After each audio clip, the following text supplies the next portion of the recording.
The basic setup of a hairpin lace loom. Now these looms have been drilled with holes that can make strips 6 inches wide. So first thing you need to do is figure out which holes to use to put your pins in. You can see this is 6 inches from this hole to this hole. Now say I want to set my loom up for 1-inch holes. So I move it around till I see, yes, if I set my pin in here and here, I'll have 1 inch. Here's 1.5, 2 inches, but doesn't hit 2.5 here, so let's move the tape around.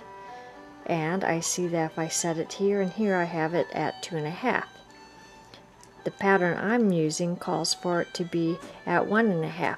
So I slide my measure around till I find that it fits in right here. So, move my tape measure out of the way, and I like to set up my loom so that the wing nuts are facing me when the right side of the strips are facing me. And open up the screws so there's plenty of room to insert your pins. Using your fingers to brace the frame, and I have my fingers between the hole. Just set one pin in. Push it through a little bit, pick up your next pin, set it through, and sometimes you need to twist just slightly to get that going through. And I have found it's easiest to put your bars on before you go any further.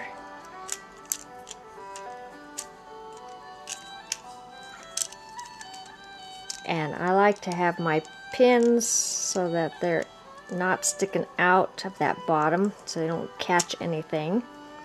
So back it off a little bit. And now I am set up. I'm going to tighten up the bottom bar. Push it all the way down to the other end.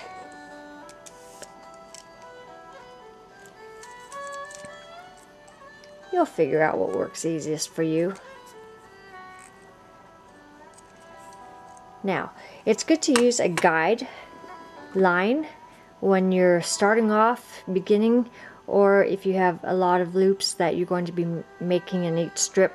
It helps keep the loops from tangling, and when you join your two strips together, it's easy to keep the loops in order. So I cut a generous length of contrasting yarn and letting it will hang down alongside the bar at the end so you don't get it all tangled up, so you can easily take it down as you need it. Just wrap it around and then it will hang. Oops, got that out too far. These will come off if they're not firmly screwed down, or if you back them out too far, they do come off, so you don't want to lose them.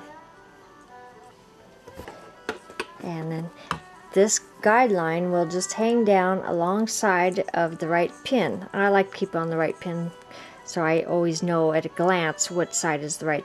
So that is the basic setup for your hairpin lace.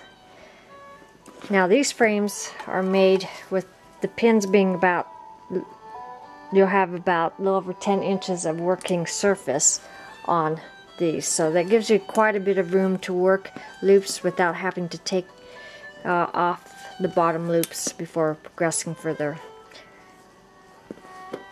Now I'm using a G size hook here. I like my hooks a little bit short so I'm not fighting the extra length, and make a slip knot. I loop over my finger, cross it behind, make another loop that comes up through the first loop, and tighten it down. Slip the hook through. The way I do it, I like to start with my yarn laid out in back behind, and you want that first loop to be kind of centered between the two pins.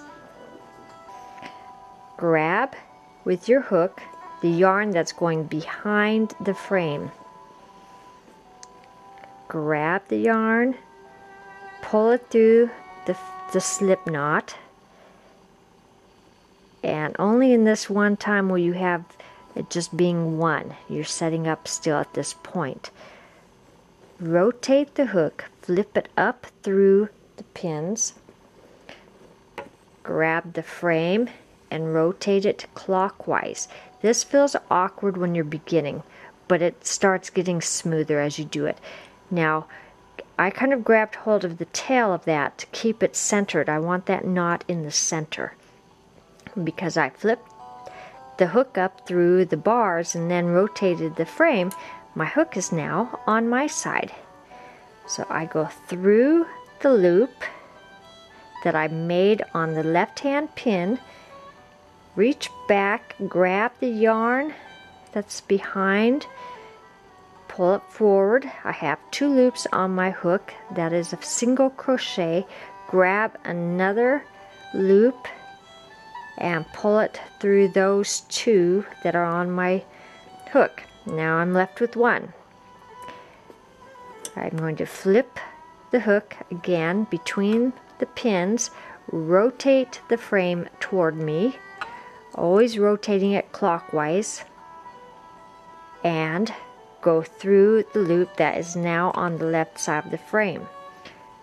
Grab hook onto the yarn at the back side, pull through 2 loops on my hook, grab hook, pull through, and you have another knot done. Flip it through, rotate the frame toward you, pick up the last loop that was made, open it up, put your hook through it, reach back, grab the yarn, 2 loops on your hook, grab, pull through. Now, as you can see, when I flip it through and rotate clockwise, the last loop that was made is always on the left pin, and the newest forming loop is on the right. So you're always working through the loop that is on the left pin.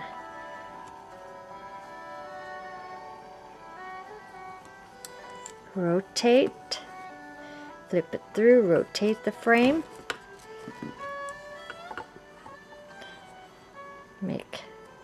open up that loop, make sure you don't grab the loop below it, just the last loop made, reach through, hook onto yarn, and you can see it goes very